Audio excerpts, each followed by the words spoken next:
Bola em jogo para você ligado na Globo. Começa mais uma aula de teste de duas médias. Hoje, eu e o meu querido Vinícius Castanho, que está no backstage, eu, Thiago Marum, e o querido Vinícius Castanho, que estamos no backstage, vamos te ensinar os 3 casos, talvez mais clássicos ali, de teste de comparação de duas médias. Na aula seguinte, que você vai ver apertando aqui, né, na nossa playlist, o Vinícius vai resolver exercício envolvendo esses temas, e aí a gente vai ver um quarto caso ali, diferente. Então, na aula de agora e nas próximas 2 ou uma, não sei, você vai ver aqui teste de comparação de duas médias, tá bom? Então vem com a gente que eu já te explico tudo, depois da vinheta. Vai!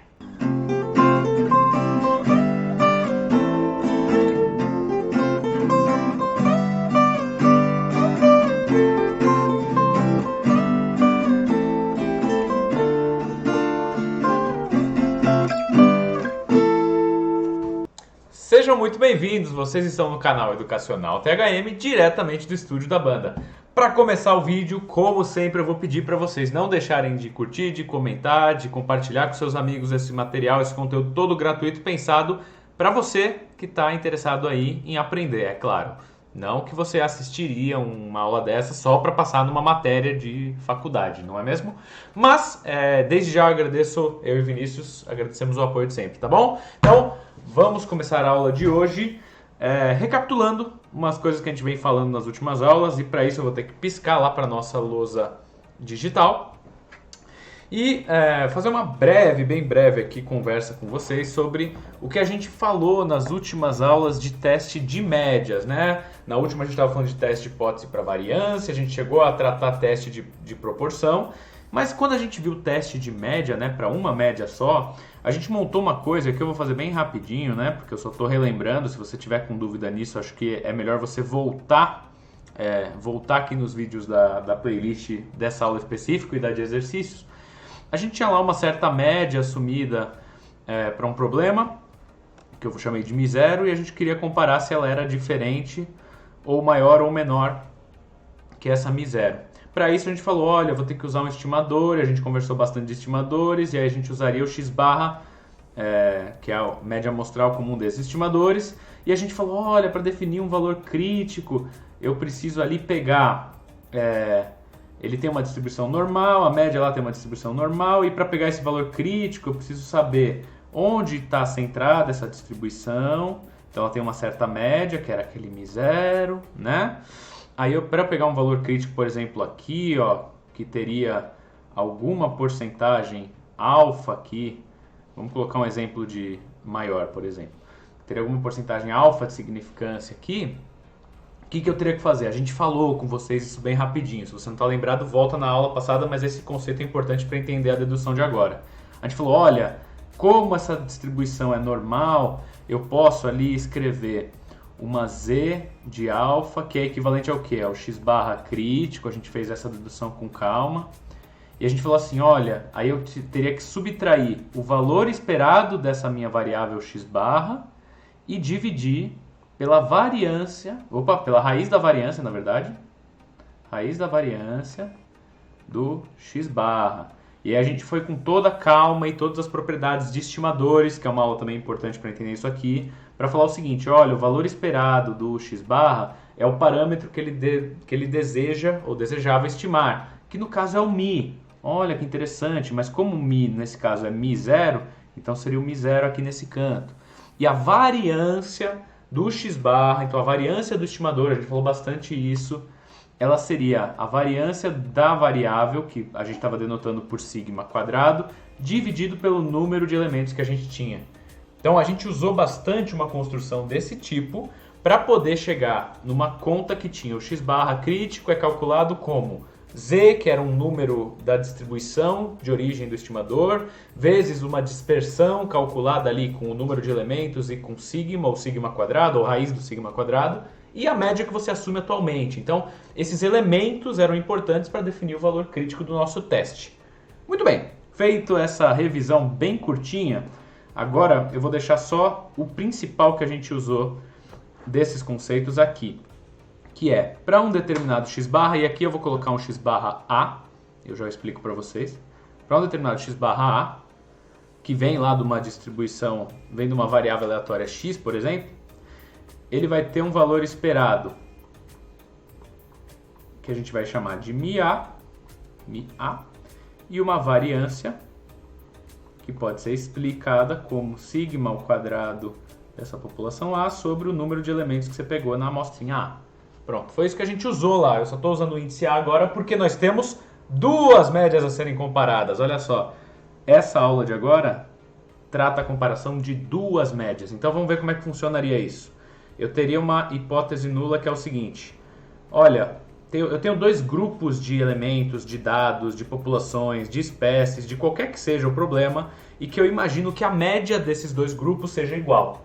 Então, eu tenho lá, a gente falou de indivíduos de tribo, acho que na aula de erros tipo 1 e tipo 2. Então eu estou suspeitando que a tribo A tem uma altura média parecida com a da tribo B. Então eu já tenho uma tribo A e uma tribo B. Eu tenho dois grupos independentes e que eu estou imaginando que as médias deles, populacionais, eu só tenho acesso a amostras, então eu estou imaginando, eu estou aceitando atualmente que as médias deles são iguais.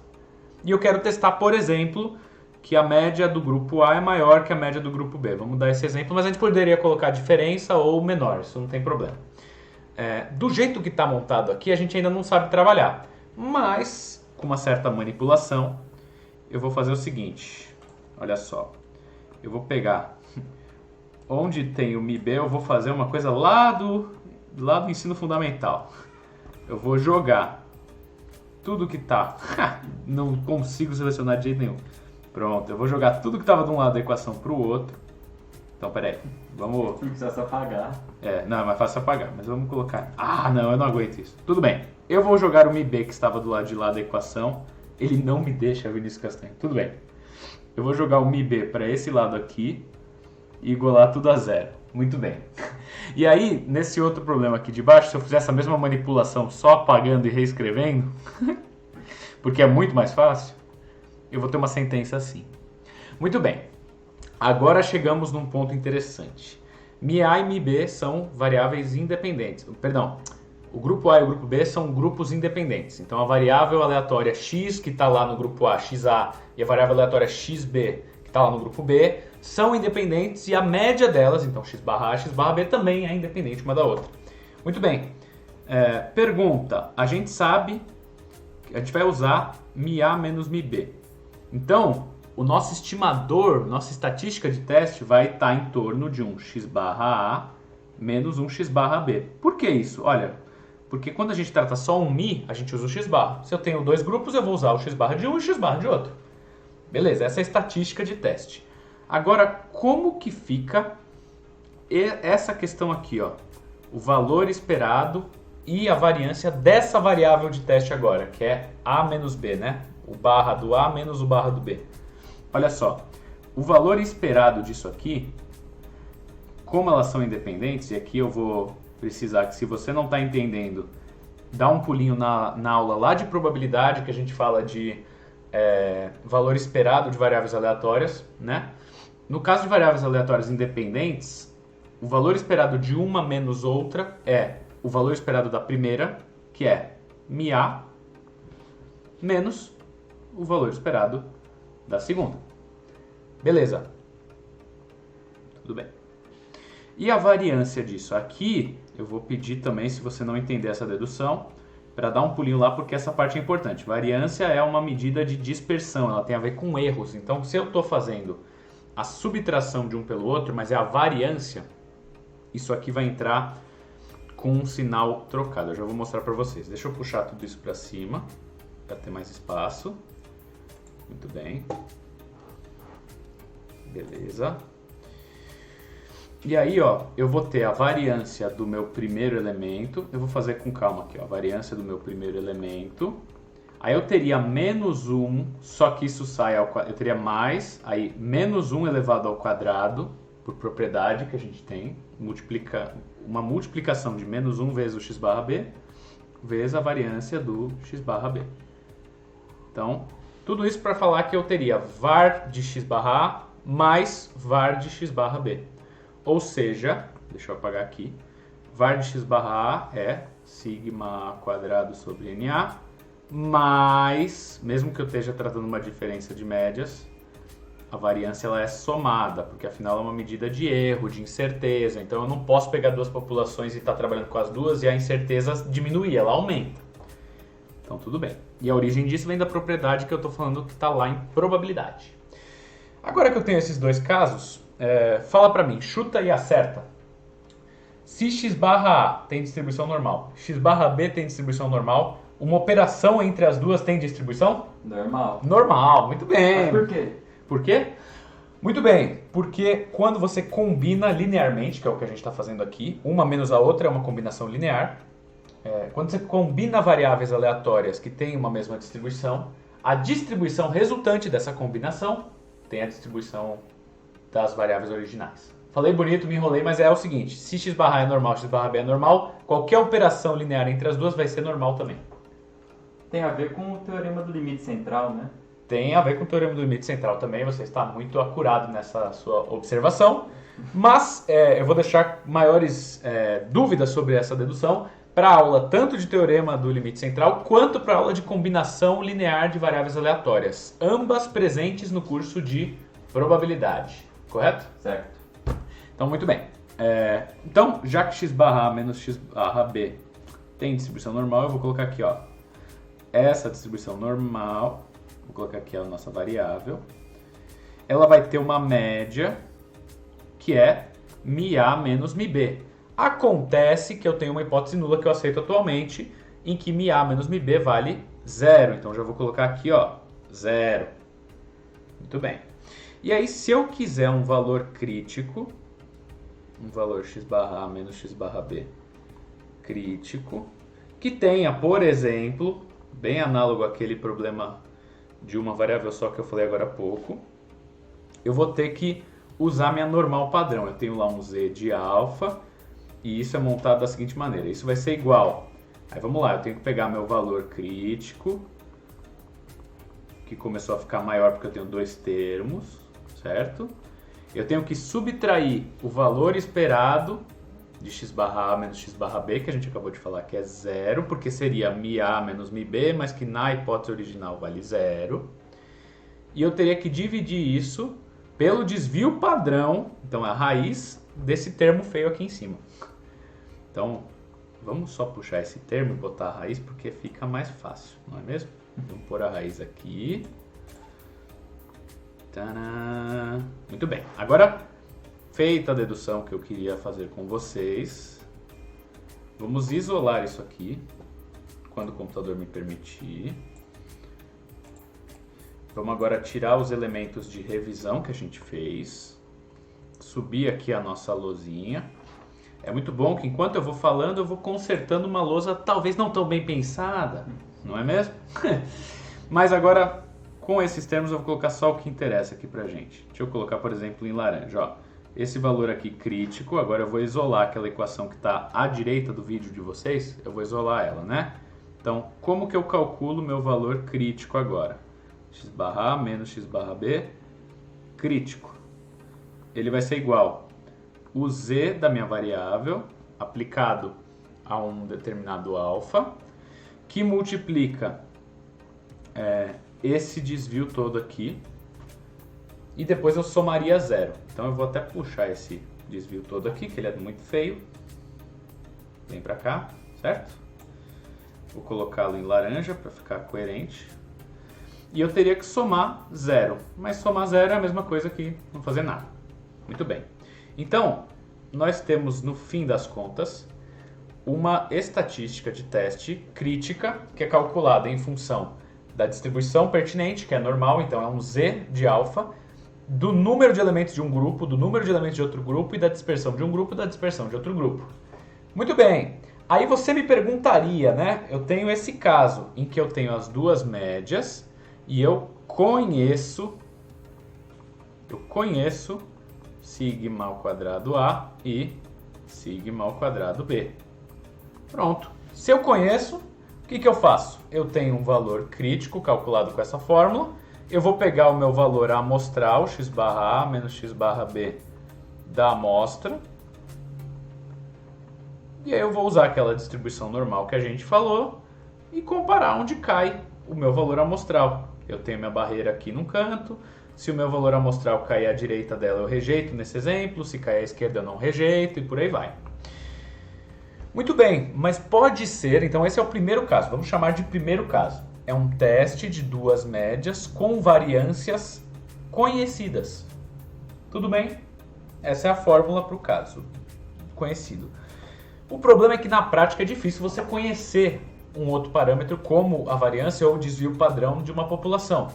Você pode acontecer num caso de indústria, por exemplo, que daí você tem lá a média dos parafusos que estão sendo gerados numa determinada linha de montagem ali, e aí você sabe que a dispersão dessa média ali, da bitola do parafuso, é constante porque depende da calibração de uma máquina tal. Tudo bem, quando é um caso muito específico, que a dispersão depende de um equipamento, depende de um processo muito contínuo, você até pode ter o sigma A ou o sigma B, mas é difícil você ter conhecimento dos parâmetros. É por isso que a gente está aprendendo estatística, para pegar os estimadores e inferir sobre os parâmetros. Então, não conhecer sigma A e sigma B pode ser uma realidade e um problema prático.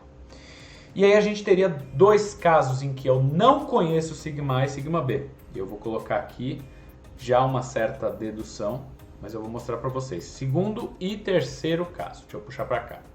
Tá. O segundo caso é sigma ao quadrado A e sigma ao quadrado B desconhecidos.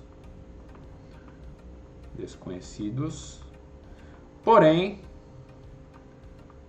vou colocar aqui, porém, deixa eu vir para cá, porém, iguais. Nossa, mas como assim iguais? Olha, eu não conheço o valor deles, mas eu posso supor, eu tenho evidência aqui do problema para imaginar que a dispersão dos dois grupos é a mesma. Eu não conheço, ela é a mesma sigma ao quadrado, qualquer que seja ele. Eu não conheço, mas eu sei que no grupo A e no grupo B eles são iguais. Ah, eu tenho, sei lá, o pessoal faz isso com biologia. Tenho duas espécies que saíram do mesmo lugar e aí tiveram, sei lá, pesos diferentes ou alguma, sei lá, algum tamanho diferente, alguma coisa diferente, mas que a dispersão deles não foi afetada por esse tamanho diferente. Então, a dispersão desse resultado é a mesma. Pronto. Ou eu tenho, alunos que tinham mesmo desempenho durante anos, então eu não conheço qual que é a nota média agora dos dois grupos, um que foi para a sala A, outro foi para a sala B, mas eu posso supor que o desvio padrão das notas é igual. Nesse caso, eu estou numa hipótese chamada homocedástica. Um nome feio, mas é como o pessoal fala, né? Se eu estou nesse caso, eu vou até tentar não dar spoiler do terceiro aqui, vou tentar deixar ele na minha frente aqui, isso. Eu tenho esse Z calculado que eu mostrei para vocês, e antes o que a gente tinha era sigma ao quadrado A, vou dar até um zoom aqui. Eu tinha sigma ao quadrado A aqui, sigma ao quadrado B. Só que os dois agora são a mesma coisa, sigma. E aí, quando eles são a mesma coisa, eu posso tirar eles do parênteses, ali da raiz, perdão, e colocá-los para fora, né? Quando eu colocar eles para fora, eu vou ficar com esse termo. Mas eu não conheço. Quando eu não conheço, eu vou estimar isso com outro valor, que seria o S, né? Mas a gente já falou para vocês que S não é tão legal. E agora um S é um desvio padrão amostral de dois grupos, então ele é calculado de maneira diferente do que você conhece. É um S ponderado, tá? Igual a gente falou de trocar sigma por S, trocava a distribuição, aqui também, em vez de ser uma Z, vai virar uma T student. E como que vai ficar isso? Ó, eu vou colocar aqui embaixo, olha só. Deixa eu deixar a dedução aqui. A gente vai ter um S ponderado, aqui. E aí você vai ter uma T student com um número de graus de liberdade que é o número dos elementos no grupo A mais o número dos elementos no grupo B menos 2. Ora, por que menos 2? Quando a gente estava no caso 1D e trocava sigma por S, a gente trocava a distribuição... Deixa eu colocar mais para o lado aqui. A gente colocava a distribuição Z, virava uma T student com N-1 graus de liberdade, N-1 informações. Então, imagina que agora o que vocês não estão vendo é que eu tenho NA-1, porque eu troquei de um lado, mais NB-1. Então eu tenho NA mais NB menos 2. Pronto. Esse é o número de graus de liberdade. Ou seja, você vai precisar buscar numa tabela o número agora de graus de liberdade interfere. É uma continha que você tem que fazer para saber quantos graus de liberdade você tem para achar o seu valor da t-student. Para quê? Para ter o valor crítico do seu teste, para poder rejeitar ou não o seu teste. E o S ponderado, como é que eu calculo? Ele é uma formulinha também. Ele é a parte que a gente chama de soma de quadrados do grupo A. Então, cada observação do grupo A menos a sua média amostral elevado ao quadrado e somado todos os termos do NA. Então, é só o que seria dentro da variância, né? Dentro da variância do grupo A, seria só a parte de cima, sem ter a divisão. É só a soma dos quadrados. E aí eu faria isso para o grupo B também. Então, eu teria cada elemento do grupo B menos a sua média amostral elevado ao quadrado e a soma de todos esses quadrados que eu falei. E eu dividiria isso por esse número de graus de liberdade total. E aí, como eu quero um S ponderado, não uma variância ponderada, eu tenho que tirar a raiz disso tudo. Fica feio? Fica. Como que a gente resolve esse medo de ficar feio? Na próxima aula, com o exercício que o Vinícius Castanho vai fazer utilizando essa formulação. Mas ela tem, em essência, as mesmas propriedades que a gente vem discutindo nas últimas aulas, tá? Então, eu sugiro que se você teve alguma dúvida até aqui nessas propriedades ou em alguma parte que a gente avançou, deixa nos comentários que a gente recomenda a aula específica que trata disso, um exercício na nossa apostila que está lá no site da thmestatistica.com, que vai ter milhares de exercícios que tratam dessas propriedades, então a gente indica o mais adequado para a sua dúvida, né? Enfim, a gente tem nossos canais de comunicação, você pode sempre perguntar. Por quê? Eu vou passar razoavelmente rápido, porque aqui não vai dar para deduzir com tanta calma, o terceiro caso. Então, vamos recapitular um pouco o que a gente vem falando até aqui. Deixa eu voltar. A gente viu o teste de duas médias, então eu tinha dois grupos e eu estava imaginando que as médias dos dois seriam iguais e eu quero testar se elas são diferentes, maior ou menor, algo assim. Para isso eu preciso de uma estatística de teste. A estatística de teste depende de x barra A e x barra B, médias amostrais de cada um dos grupos. Beleza. Quando eu tenho uma coisa mais pura, que eu conheço as variâncias, a gente fez até uma dedução com mais calma no começo da aula, em que a gente distribuiu x barra A menos x barra B de maneira normal e teve lá, olha, o valor crítico do teste é z vezes uma variância que estava dentro de uma raiz lá toda louca. Beleza, mas é uma fórmula que sai meio que tranquilamente das nossas deduções. Muito bem. Acontece que conhecer os desvios padrão ou as variâncias dos dois grupos não é tão usual. Então eu posso não conhecer e estar num caso que eu posso assumir que elas são iguais. A gente chamou isso de hipótese homocedástica. Nesse caso, a gente ainda assim conseguiu usar alguns dos elementos que a gente vem falando, que é quando eu não tenho o sigma eu troco pelo S e a distribuição vira de normal para uma t-student. A gente continuou usando essa propriedade que a gente falou em intervalos de confiança e falou nas últimas aulas de teste de médias, mas surgiu um S ponderado, que já é uma coisa nova, mas que no escopo do nosso curso a gente está mais mostrando de onde veio e não se dando o trabalho de deduzir tudo. Afinal, aqui não é um curso para matemática, é um curso para a gente aplicar essas ferramentas. Então, aqui a coisa começou a ficar um pouco mais da gente mostrar para vocês, pedir que vocês vão aceitando, mas entendendo o racional para chegar até aqui. Só um curso talvez de matemática vai explicar muito mais isso aqui e deduzir com mais prioridade. Então, agora a gente tem o terceiro caso, que é quando eu não conheço as variâncias dos dois grupos. Então, eu já vou copiar aqui. Eu já vou, na verdade, puxar para cá. Desconhecidos. E agora sim, desiguais. Então, pensa que a minha incerteza aumentou.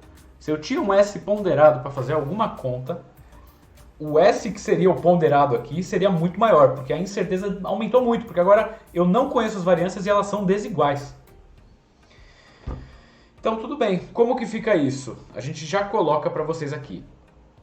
Tem um jeito de resolver esse problema, que é o mais usual, que é isso vira o valor crítico, função de uma t-student com ni graus de liberdade. Ni. E aí, como é que fica isso? Ni graus de liberdade, acho que eu coloquei... acho que a gente colocou sigma aqui, eu vou colocar S, tá bom? Eu copiei errado. Ó, deixa eu já colocar aqui, eu não conheço sigma, então vou colocar aqui. Pronto, S. Vamos escrever aqui do lado, vai? Porque daí eu já aproveito aqui. Eu tenho uma t-student com ni graus de liberdade. Como que eu calculo ni? Calma. Isso está associado a um determinado alfa, tudo bem. Como que eu calculo isso? Olha, valor crítico que está ali, x barra B crítico, dividido por aquele termo que a gente tinha. Ó, aqui ele está na forma original que a gente deduziu.